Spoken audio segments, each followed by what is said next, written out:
flying the Palestinian flag with unity, strength, and legal understanding.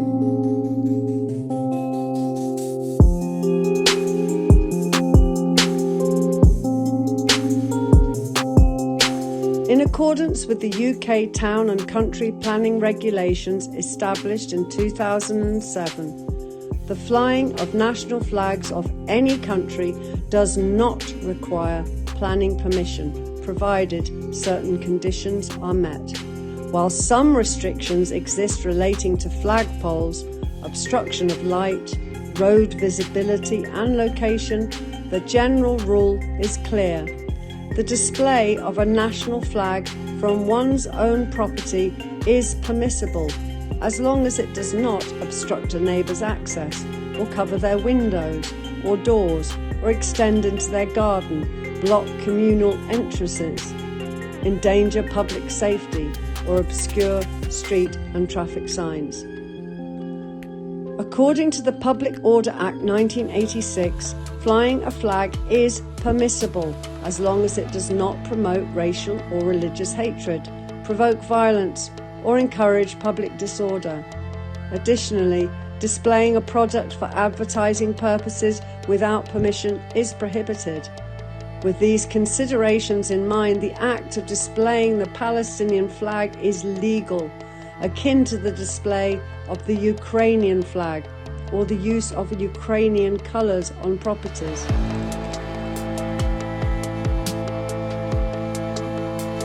We have friends in Ukraine, really close friends, and we are deeply concerned about the situation, and we really just wanted to show a strong statement that we're supporting Ukraine. According to lawful flag flying regulations, individuals are permitted to display flags from their own windows and flag holders, provided that the flag is affixed to their own property. If one is renting a residence, the landlord's consent may be required.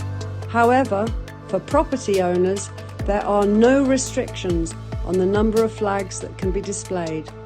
It's important to note that no authority, including law enforcement, has the right to request the removal of the flag without a valid reason. I don't know why you've come to my front door over a flag I've got up there. Just come to ask you about it. Nothing wrong with it. Is there anything wrong with it? It's just... No, it's not. It's not doing anything at all. It's just how it could be construed that, you know... It's not being construed. It's not being construed as anything. I remain solid. I have solidarity with the Palestinian people. Yeah. Yep. I'm showing solidarity. I'm not showing anything else at all. When confronted with claims that a national flag is offensive, it is crucial to recognise that a national flag, by its very essence, cannot be inherently offensive.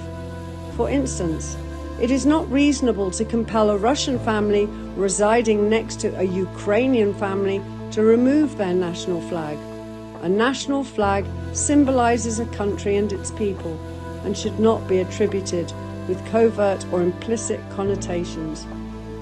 The Palestinian flag serves as a national emblem devoid of religious implications, and it is not subject to prohibition or restriction.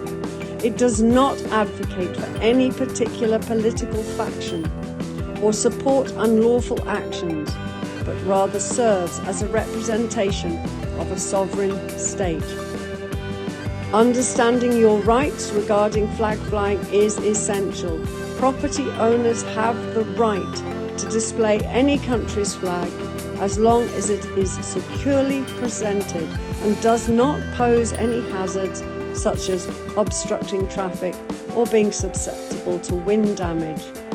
There are no further stipulations beyond this. It is legally permissible for property owners or tenants with authorization to fly the Palestinian flag or any other national flag. The guidelines on this matter are clear and uncomplicated. Based on the aforementioned descriptions, it is important to acknowledge that in order to convey a particular interpretation of the flag of Palestine should be regarded as a symbol of resilience and fortitude. This symbolises the enduring oppression and injustice endured by the Palestinian people following the loss of their land to Israeli occupation. It appears that it is time for specific amendments to British national laws in this context and to give due consideration to these principles, which are universally recognised as fundamental human values.